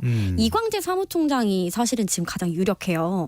지난 국회 입성 때는 대선 주자로까지 거론이 될 만큼 민주당에선 이 이광재 총장을 굉장히 귀중한 자산으로 생각을 하고 있습니다. 대선 경선에도 나가기도 했었죠. 네, 그래서 이제 강원도지사 선거에 이제 패배를 하고 국회 사무총장으로 오면서 근데 조금 체급이나 뭐 그런 스타성이라든지 이런 것들이 좀 많이 약해졌다. 그래서 종로에 나가기에는 조금 약하다. 이런 이야기들이 나오고 있고요. 또 이제 이광재 총장이 노무현 전 대통령의 오른팔로 불렸던 원조 친노인데 현재 지금 노무현 사위가 뛰고 있단 말이에요. 근데 이 둘이 경쟁하는 구도도 사실 모양새가 좋지 않다. 사위의 지역구를 뺏는 모양새 역시도 좋지 않다. 그런 의미에서 당에서 이 두 사람의 소중한 자산을 보호를 하려면 경선으로 붙는 것보다는 어떻게든 좀 노선을 정리하거나 전략공천이라는 형태를 통해서 종로는 좀 괜찮은 사람을 세워야 된다. 이런 이야기가 있고요. 이광재 총장이 조금 최근에 체급이 조금 떨어졌다 하더라도 이광재에 대해서는 지난번 굉장히 어려운 상황임에도 불구하고 본인이 희생해서 강원도지사 선거를 나갔잖아요. 예. 그거에 대한 마음의 빚이 굉장히 큽니다. 민주당에서요? 네, 그래서 민주당에서는 이광재 총장이 원하는 지역으로 가급적이면 밀어줘야 된다. 이런 기류가 있는 것도 사실이에요. 네, 여하튼 상당히 중량감 있는 의원들이 거론되고 있어서 앞으로 내년 총선에 종로 전쟁도 좀 지켜봐야 될 것으로 보입니다. 자, 국민의힘 이야기 이제 속으로 들어가 봅니다. 국민의힘 혁신위원장 인요한 연세대 의대 교수가 임명이 됐는데 영입 배경이 궁금합니다. 윤석열 대통령의 낙점일까? 아니면 김한길 국민통합위원회 위원장의 추천이고 발탁일까? 어떻게 되는 겁니까? 김한길 위원장이 추천했는지 여부는 잘 모르겠어요. 그것까지는 내용이 확인이 안 되는데 다만 김기현 대표가 굉장히 급하게 적극적으로 구한 것은 맞다. 그러니까 그것까지는 명확하고 그 과정에서 김한길 위원장의 추천이 있었을 수도 있겠죠. 그러니까 둘 다 양립을 할 수는 있는 상황입니다. 그런데 이제 그 당 쪽에 김기현 대표 쪽에 좀 물어보니까 하는 얘기는 이번에 이제 인요한 위원장 포함해가지고 혁신위원장을 구할 때 가장 중요하게 생각했던 기준은 시간이었다 그래요. 그러니까 이제 더 늦어지면 안 된다. 그러니까 어제 통화를 했는데 하는 얘기가 오늘 발표 못할까 봐 굉장히 걱정을 많이 했다 이렇게 얘기를 하는 거예요. 그러니까 왜냐하면 그간에 이제 구인난이라고 해서 공격을 좀 많이 받았잖아요. 비판도 많이 받고 그래서 그 십자포화를 좀 견뎌내기가 어렵다. 그래서 어제 무조건 발표를 해야 되는 상황이었다. 이제 그런 상황에서 인요한 위원장이 됐고 그 표현을 이렇게 하더라고요. 급하게 한 것 치고는 굉장히 괜찮은 분이 왔다. 현재로서 베스트라고 말하면은 너무 오버지만 차선 정도는 된다 이렇게 좀 자체적으로 평가를 하고 있습니다. 그리고 처음에 이제 여러 사람들이 좀 거론이 됐잖아요. 뭐 30대 뭐 남성 청년도 있었다라고 하고 뭐 여러 사람들이 거론됐다라고 하는데 그래서 이제 제가 그게 좀 궁금해가지고 이제 쭉 뿌려놓고 그 중에 이렇게 뭐 한 명이 된 건지 뭐 이런 것들이 궁금해서 물어봤는데 얘기를 들어보니까 그 영입을 하는 과정이 그렇게 할 수가 없다라는 거예요. 그러니까 예를 들어 뭐 배종찬 소장님한테 얘기를 했다가 그리고 또 이은지 기자한테 동시에 얘기했다가 동시에 답이 오면은 되게 곤란해지잖아요. 나도 할게요 이렇게는 안 되는 거잖아요. 공동위원장요? 그렇게는 할 수도 있겠네요. 근데 어쨌든 그래서 한 명이 안 된다라고 답이 오면 그 다음에 다른 사람을 영입하고 그러니까 이런 식으로 해가지고 굉장히 급박하게 이루어졌다. 거의 이제 바로 전날쯤에 이루어졌다 이렇게 얘기를 하고 있습니다. 이제 좀 짚어볼 것들이 몇 가지가 있는데 일단 첫 번째는 혁신위원장에 대해서 거는 기대 같은 거예요. 그러니까 혁신위원장 예전에 민주당의 김은경 혁신위원장이 있었잖아요. 가장 혁신위원장이 들어왔을 때 가장 최악의 상황은 뭐냐면은 그러니까 여야 모두 비슷하게 분석을 하는데 혁신위원장이 나 이 당을 혁신을 못 하겠다. 이렇게 하고 그만두는 상황이 가장 최악의 상황이거든요. 그런데 또 기존의 기득권 의원이나 지도부 입장에서는 이 사람들이 너무 많은 권한을 행사하려고 하면 그러면 또 부딪히는 그런 상황이 오는 거죠. 그래서 예전에 김은경 위원장 사례를 보면은 적당한 수준에서 들어주고 너무 뭐 매몰차게는 안 하고 그러니까 이런 정도로 좀 줄타기라는 그런 과정이었다라고 보면 될 것 같아요. 근데 이제 이번에 그래서 실제로 인요한 위원장이 어떻게 움직일 거냐 이게 이제 중요한 지점 중에 하나가 뭐냐면은 이 사람이 이제 정치에 관심이 있느냐 없느냐 이것도 좀 중요할 것 같아요. 그래요. 내년에 총선에 또 서울의 뭐 서대문 지역 같은 곳에 거론된다는 이야기도 있었는데 여전히 총선 출마 의향도 있는 것으로 봐야 될까요? 그래서 이제 그 부분이 이제 안 그래도 서대문 갑에 좀 거론이 되고 있고 이게 이제 연세대라는 인연 때문에 그런 거잖아요. 여기가 원래 지금 현역은 우상호 민주당 의원이 있고 역시 뭐 연세대 출신이기도 하고요. 어제 인요한 위원장이 이제 얘기하는 내용 중에 기자가 이렇게 물어봅니다. 총선 출마 계획이 있느냐 이렇게 물어보니까 그건 다 내려놓은 거다. 그리고 여기 이 일을 맡은 동안에 다른 건 없다. 다 내려놓은 거다. 이렇게 얘기를 하거든요. 그래서 이제 그냥 대충 좀 들어보면은 총선 출마 안 한다라는 얘기인가 이렇게 보이는데 이 문장을 좀 쪼개서 보면 이렇게 써 있어요. 여기 이 일을 맡은 동안에는 다른 것은 없다. 그러니까 이거를 좀 더 좀 집중해서 보자면은 문장을 잘 봐야 되네요. 그렇죠. 네. 이 일을 맡은 동안에 혁신위원장을 하는 동안에는 다른 건 없다. 근데 이 말 뒤집어서 보면 혁신위원장 끝나면 할 수도 있다라는 말로 열려 있는 거잖아요. 그러니까 이제 당에서 어느 정도는 좀 자리를 할 생각이 있다라고 보이는 거고 이렇게 되면은 혁신위원장직을 예를 들어서 내 뜻대로 못 해가지고 난 못하겠네 내던지고 떠날게 이런 식으로 가진 않을 거다 이렇게 좀 국민의힘 사람들이 예측을 하고 있는 그런 상황이 있습니다. 네. 중요한 건 이제 또 민주당의 반응일 수 있습니다. 일단 혁신위원회를 구성을 해봤던 민주당인데 어떻습니까? 민주당 취재해 보니까 인요한 위원장 좀 두려워하는 편입니까? 아니 뭐 대수롭지 않을 거야. 그리고 좀 두려워하지 않는 상황입니까? 어떻습니까? 일단은 이제 서대문갑 출마 이야기도 나와서 민주당에서 좀 반응 중에 좀 흥미로웠던 부분을 하나 말씀을 드리면 인요한 그 혁신위원장에 대해서 어떻게 생각하냐고 민주당이 좀 물어보니까 그 민주당의 텃밭이 이제 호남이죠. 특히 전남 순천에서는 이분이 굉장히 명망이 높아서 만약에 내년 총선에서 국민의힘 간판으로 순천에 출마를 하면 무조건 되는 인물이다. 네. 이렇게까지 이야기를 하더라고요. 갑자기 천하람 위원장이 떠오르는 건 네, 그래서 왜일까요? 그래서 이분이 현재 지금 순천 지역 민주당 현역 의원이 소병철 의원인데 좀 이런 부분에 대해서 조금은 좀 걱정을 하고 있다고 하고요. 그만큼 순천에서는 인지도라든지 인기가 굉장히 높은 인물이라는 거예요. 근데 이러한 배경 때문인지 지금 민주당의 입장에서는 뭐 아직 혁신이 시작이 안 됐기 때문에 조금 공개적인 비판이라든지 뭐 인요한 위원장에 대해서 각을 세우는 뭔가 입장을 낸다거나 이런 것들이 적극적으로 나오고 있지 않아요. 이거는 어떻게 보면 이분이 순천 쪽에 좀 몸을 담고 있기 때문에 호남을 배경으로 하고 그렇죠. 있고. 그런 부분을 좀 고려한 게 아니냐 이런 이야기가 있고요. 그다음에 민주당에서 이제 보는 이 인요한 혁신위의 성공 가능성은 사실은 부정적이에요. 이제 두 가지 정도인데 먼저 민주당도 숱하게 혁신위의 경험을 해봤잖아요. 예. 한중진 의원이 이렇게 얘기를 하더라고요. 혁신위는 절대 성공할 수가 없다.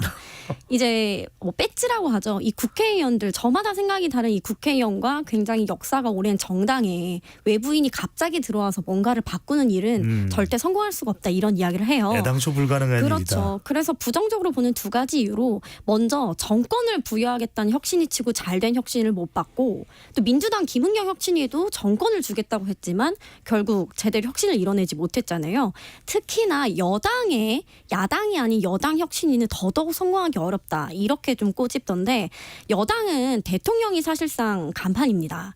현재 이 간판을 바꿀 수가 없는데 어떻게 혁신이 되겠느냐라고 좀 꼬집고 있고요. 인요한 혁신위원장이 취임 일성으로 이런 말을 했어요. 와이프와 아이 빼고 다 바꿔야 한다. 그런데 민주당에서는 지금 김기현 체제를 그대로 가져가면서 다른 걸 바꾸는 게 무슨 의미냐 이렇게까지 좀 비판적으로 말을 하고요. 네. 두 번째는 인 위원장이 중도나 진보 인사가 아니라 그간 했던 발언이나 약간 행보를 보면 전형적인 보수 인사예요. 그래서 보수 정당에서도 이제 선대위나 인수위 등의 몸을 담은 경험도 있고요. 그래서 이분은 사실 외부 인사가 아닌 내부 인사로 봐야 한다. 당과 정말 다른 생각을 갖고 있는 인사를 데려와도 어려운 게 혁신인데 이미 이분은 보수당에서 이미 인재 영입도 고려했던 내부 인사나 다름없다. 그래서 이런 두 가지 측면에서 조금 성공 가능성에 대해서는 부정적으로 보고 있습니다. 그 좀 덧붙이면은 제가 이 인요한 위원장이 이렇게 딱 임명이 됐잖아요. 어제 아침에 일찍부터 내정됐다는 얘기도 나왔고 실제 임명도 오전 중에 이뤄졌고요. 그런데 민주당의 대응을 보면은 어제 제가 세보니까 논평을 어제 13개를 냈더라고요. 민주당에서. 근데 그중에 인요한 위원장 관련된 건 한 건도 없고요.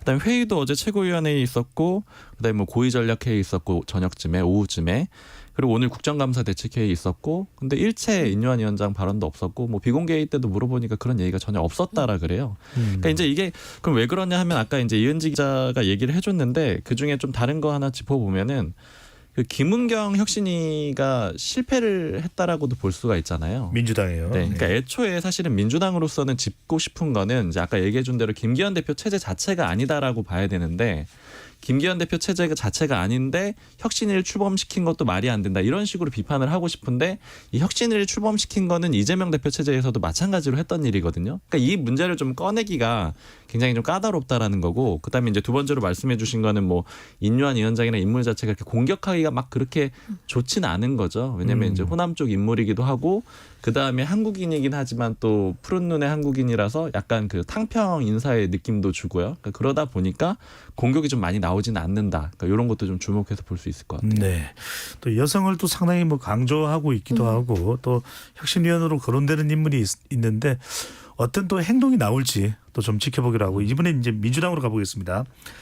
이재명 대표 어제 당무 복귀 일성으로 체포 동의안 처리 과정의 일로 더는 왈가왈부하지 않길 바란다.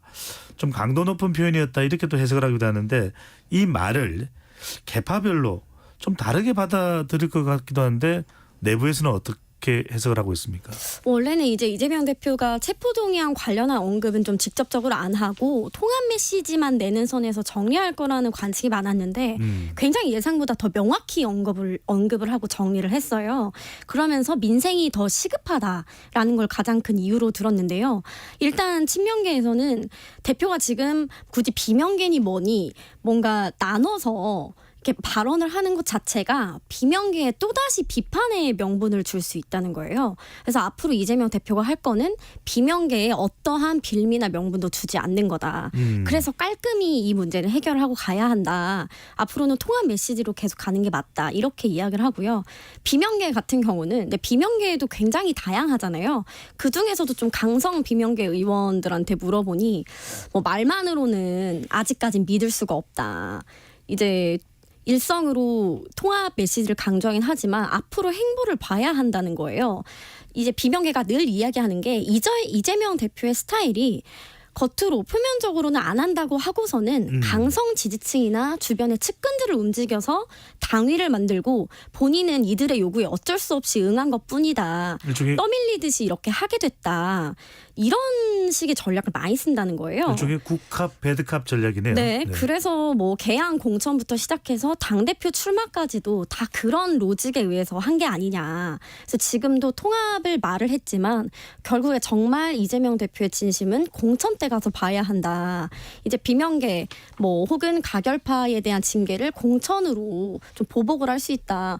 아직은 향후 행보를 지켜봐야 한다는 입장입니다. 내부적으로 뭐 공천 관련해서는 이를 봉합할 수 있는 의견 또 발언 등이 좀 나오는 게 있습니까? 민주당 내부에서요? 뭐 내부적으로 아직 공천 시기는 조금 더 남았기 때문에 뭐 물밑으로만 조금씩 있지 겉으로 드러나는 건 아직 없습니다. 근데 오늘 상황 보면 좀 흥미로운 게 어제 이재명 대표가 딱 정리를 한 거잖아요.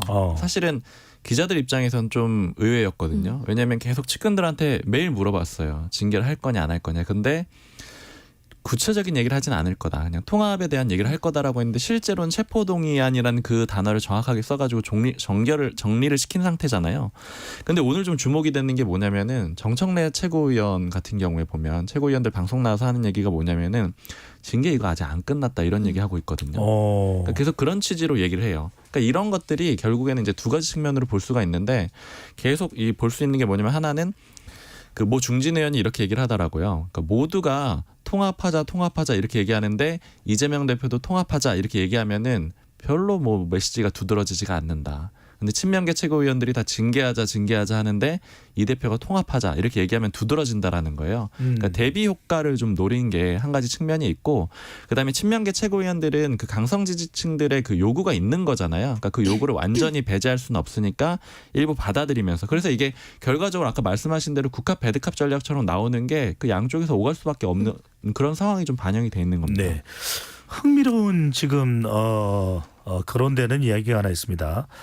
자, 공천 이야기가 상당히 중요한 이슈가 되는데, 자, 비명계 이야기를 하면서 이런 이야기가 나옵니다. 최근에 김한길 국민의힘 쪽이라고 봐야 되겠죠. 하여튼 정부 쪽 대통령 직속 김한길 국민통합위원장이 민주당 비명계를 포함하는 제3지대를 구상한다, 이런 보도가 있었는데, 이게 상당히 정치권에 큰 파란이 올 수 있는 이야기인데, 이런 얘기가 왜 나오는지, 가능성은 있는 건지, 취재 상황은 어떻습니까? 국민의힘 쪽에 물어보고 그다음에 상황 같은 것들을 봤을 때는, 그러니까 이제 김한길 위원장이 만드는 신당이라는 건 결국 윤석열 대통령이 만드는 신당이라고 볼 수가 있는 거잖아요. 그러니까 그 배경을 업고 하겠다라는 걸로 그렇게 추정이 되는데, 그러니까 쉽게 말하면 윤석열 신당의 가능성이 있느냐, 그거에 대해서는 대체로 좀 없다라고 보는 것 같아요. 거의 없다라고 보고, 이게 왜 그러냐면 일단 방금 인요한 위원장 얘기도 우리가 했는데, 이런 거 자체가 모 관계자 이렇게 표현하더라고요. 말뚝 하나 더 박은 거다, 김기현 대표 체제에. 왜냐하면 인요한 위원장 체제가 일단은 이게 뭐 비판을 받던 어떤 평가를 받는 시간이 있을 거 아니에요. 이 기간 동안은 김기현 대표 체제가 무조건 유지가 되는 거거든요. 네. 그러니까 이제 그런 과정으로 봤을 때는 당내에 다른 신당을 만들기가 여건이 거의 없다. 근데 다만 이제 나오는 얘기 가능성은 뭐냐면, 예전에 홍준표 대표 시절에 보궐선거 참패한 다음에 바로 그 끝났던 건 아니잖아요. 그러니까 디도스 공격이라는 사건이 있었잖아요. 그런 사건이 혹시 있으면 모르겠다. 그러니까 그런 정도의 전혀 뜻밖의 당에 굉장히 피해가 가는 예상 못한 사건이 있다면, 그러면 김기현 대표 체제가 끝날 수도 있지만, 그 경우가 아니라면 그럴 가능성은 별로 없다. 이렇게 좀 보고 있고, 근데 이제 다만 신당 문제는 제가 그 봤을 때는 종합적으로 보면은 좀 넓게 볼 필요는 있습니다. 그러니까 김한길 위원장 뭐 이렇게 당권으로 볼 게 아니고, 그러니까 오늘 같은 경우에도 뭐 여론조사에 보면은 뭐 윤석열 신당보다 이준석, 유승민 모인 신당이 지지율이 더 높다, 뭐 이런 여론조사가 있기도 했었고, 그리고 지금 움직이는 게 꿈틀꿈틀 굉장히 많잖아요. 그러니까 네. 각각을 보면 굉장히 가능성이 낮고 미약한데, 다 합쳐서 놓으면은 굉장히 큰 그림이 만들어질 수 있다. 이런 것들은 정치권 관계자들이 많이 얘기해요. 왜냐하면 명단들 보면은 뭐 유승민, 이준석, 금태섭, 그리고 이제 류호정, 장혜영 의원 같은 경우에도 이준석 전 대표랑 같이 할 수 있다, 이런 입장도 있고, 그래서 이걸 다 묶어놓으면, 여기에다 뭐 비명계까지 묶어가지고 만들면 이 그룹 자체는 굉장히 좀 파괴력이 있을 수 있다, 이런 예측이 있거든요. 근데 다만 이것도 역시 가능성이 낮다라고 보는 거는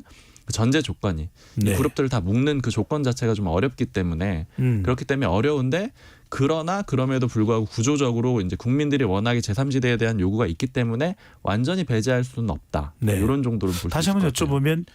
여쭤보면, 더불어민주당의 비명계와 김한길 위원장이 연대하는 것은 쉽지는 않을 것이다. 저는 가능성 현재로서는 거의 없을 것 같아요. 그러니까 김한길 위원장에게 주는 역할이라는 게 비명계를 데려와서 신당을 만드는 역할이냐, 이거는 거의 가능성이 없고, 향후에 공천에 좀 영향을 줄 수는 있지 않을까. 그래서 사실은 인요한 위원장과의 연계 얘기도 좀 나오는 겁니다. 그러니까 인요한 위원장은 혁신위원장이 어떤 공천 문제에 좀 개입을 할 때 김한길 위원장을 통해서 뭐 윤석열 대통령의 뜻을 전달하더라든가, 그러니까 이런 식의 쓰임은 가능하겠지만 별도로 나와서 신당을 만들 가능성은 현재로서는 높아 보이지는 않아요. 네.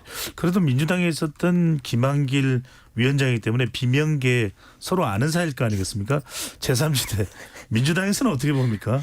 사실 윤석열 대통령 그 인수위 때부터 김한길 위원장이 내년 총선에서 제3지대로 신당을 만들려는 큰 그림을 가지고 있다. 이런 이야기가 굉장히 파다했습니다.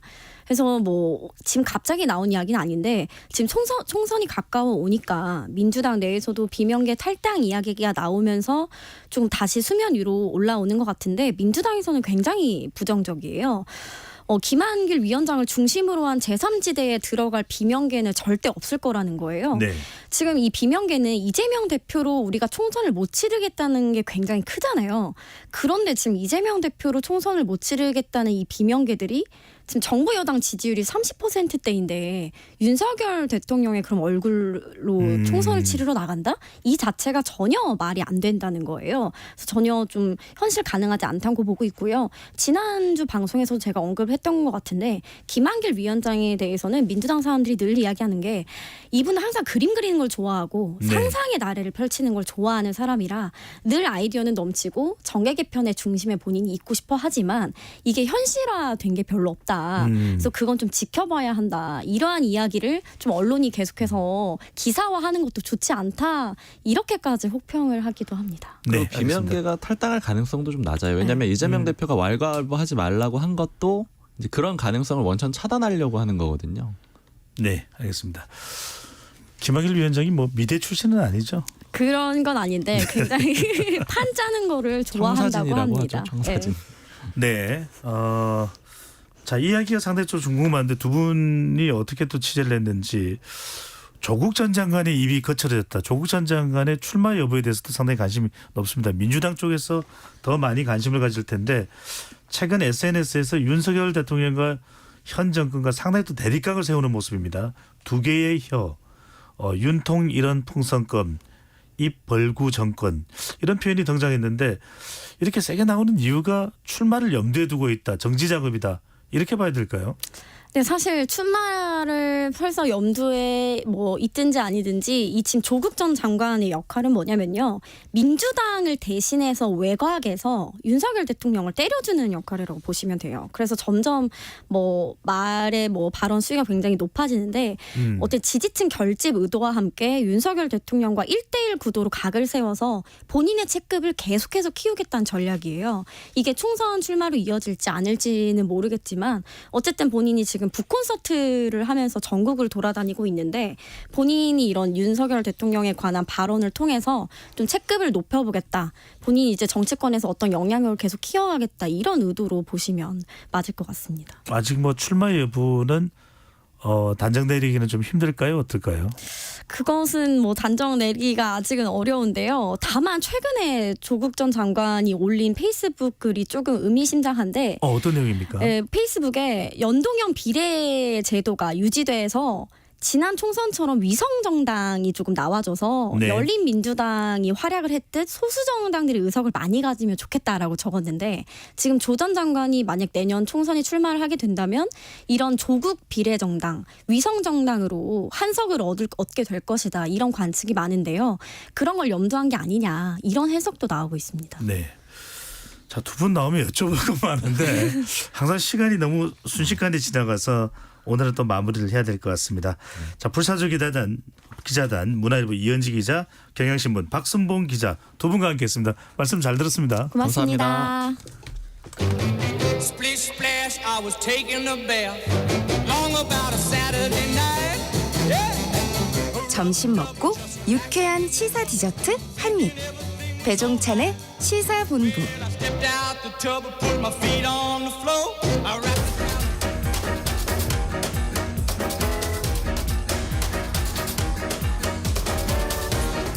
최근 정부가 의대 정원을 늘리겠다고 발표하면서 500명, 1000명 등 구체적인 규모와 공공의대 신설, 지역의사제 도입 등 다양한 논의들이 이루어지고 있습니다.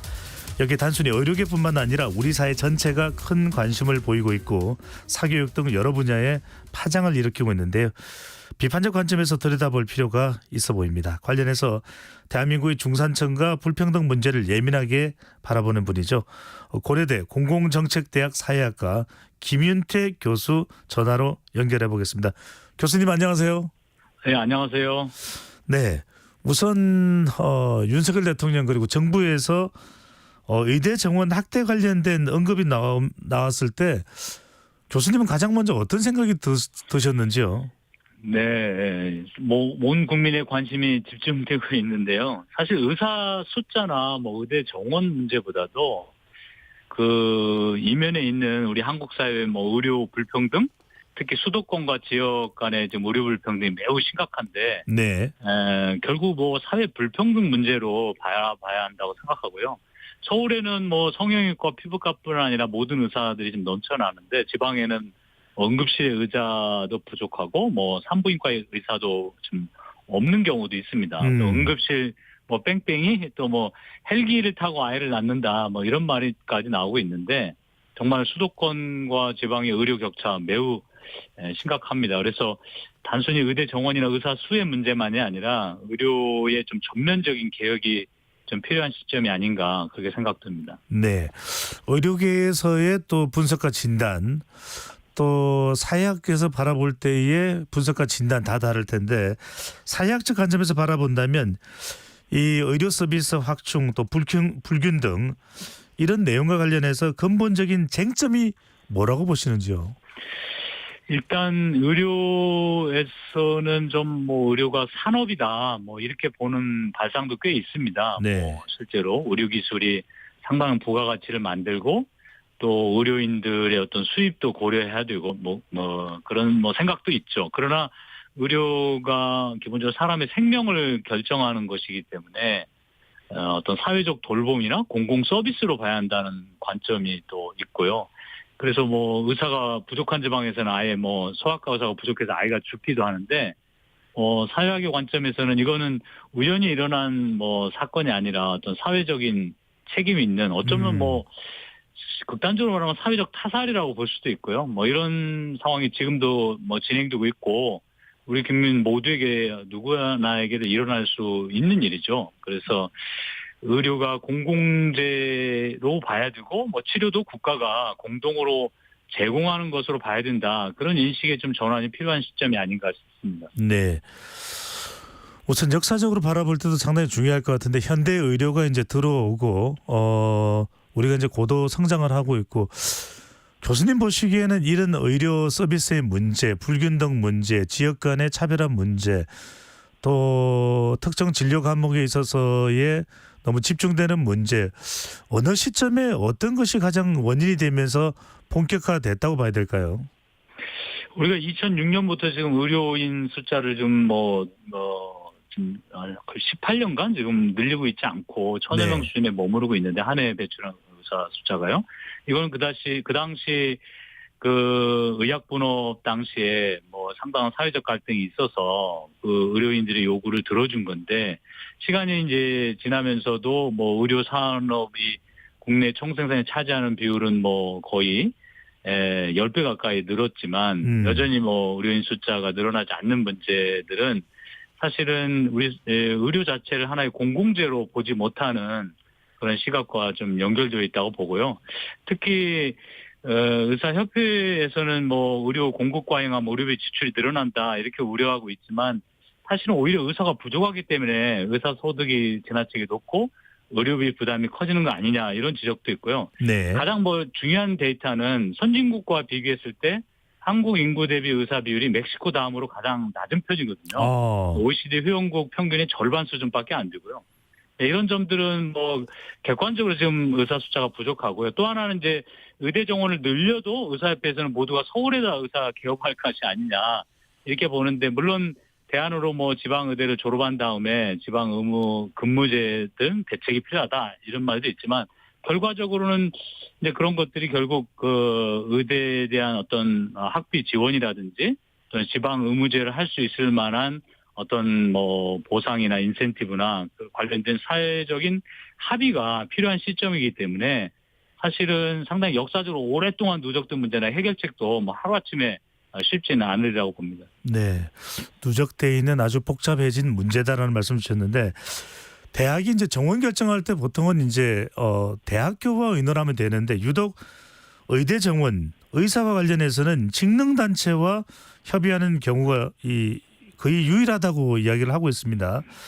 자, 그래서 이제 그렇습니다. 의사가 특권청이다 이런 비판이 나오고 있는데 이 부분은 어떻게 보시는지요?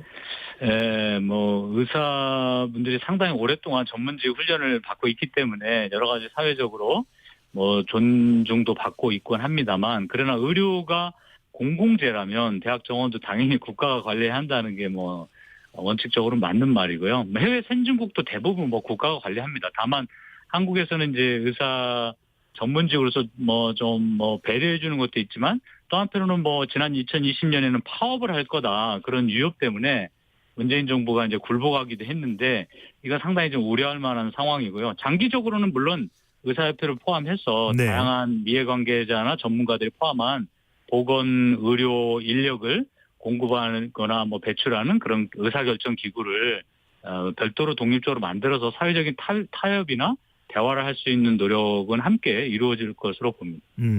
김 교수님 재미있는 내용이 있어서 주목할 만한 내용이 있어서 소개를 해드립니다. 의대 정원 발표 이후에 직장인 익명 커뮤니티 블라인드에는 변호사로 추정되는 사람이 올린 글이 화제가 됐습니다. 의사 형들 정원 맛 좀 봐라. 제목의 글이었는데 하루 만에 공감이 이제 1,000개가 넘어가는 1,000개가 넘어가는 반응했다고 하는데 이제 숫자가 많이 늘어나면 지금 개업하고 있는 의사들도 상당히 힘들어질 것이다. 이런 의미로 봐야 될까요? 어떤 의미로 봐야 될까요? 네, 그런 댓글과 뭐 인터넷의 반응을 이해하기 위해서는 좀 우리나라 그 직업군별로 뭐 소득 수준을 좀 비교해 볼 필요가 있는데요. 최근 통계에 따르면 의사 수입이 평균 한 2억 6천으로 모든 직업 중에 가장 높습니다. 네. 그래서 의사들이 오랫동안 전문직에서 많은 그 훈련을 쌓기 때문에 소득이 높아야 된다 볼 수도 있겠지만 OECD 선진국들을 비교하면 평균 근로자 임금에 비교한 의사 소득이 약 한 7배가 되는데 이건 미국이나 일본, 독일보다도 더 높습니다. 그리고 이게 이제 개업이의 경우인데 뭐 소위 봉직이 페이다 들어가는 경우도 뭐 상당히 4-5배 정도 높기 때문에 그렇게 보는데 그러나 한편으로는 또 서울 지역이나 인구가 많은 지역에 또 병원이나 의사들이 또 과잉 공급이 집중이 돼서 뭐 의사로 개업했다 도산하는 경우도 있기 때문에 현재와 같은 지역 간의 의료 불균형이 꼭 의사들에게 고소득을 보장하는 것이라고 보기는 또 어렵습니다. 그렇군요.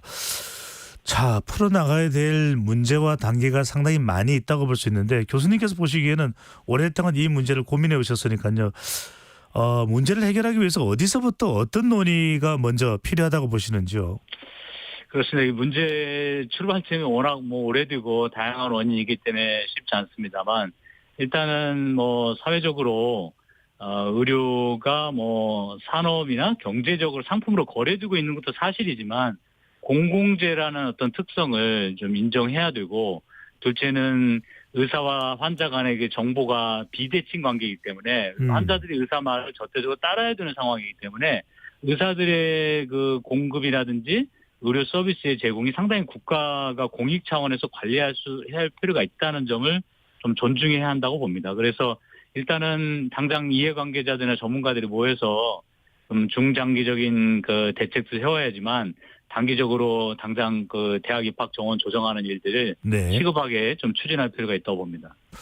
방금 전에 중요한 말씀을 주셨는데 다양한 각계각층의 목소리를 들어야 된다 이런 말씀을 주셨는데 정부가 의료계와 대화를 하겠다고 하기는 했지만 일부 의사들 또 일부 의사단체와 이야기한다 이런 지적도 있습니다. 다른 종사자들 또 뭐 의료 서비스 이용자, 환자 또 뭐 간호사들까지 골고루 종합적인 의견을 들어봐야 된다라고 하는 지적에 대해서는 어떻게 평가를 하시는지요?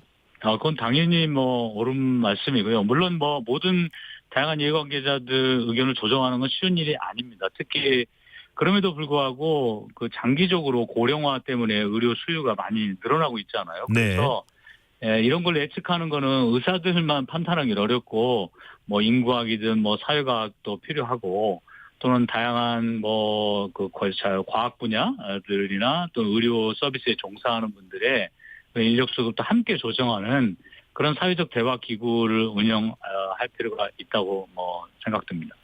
김 교수님 혹시 이번 의대 정원 확충 방안과 관련해서 자문 요청을 받거나 관계자모 회의 참석해 보신 적이 있으신지요?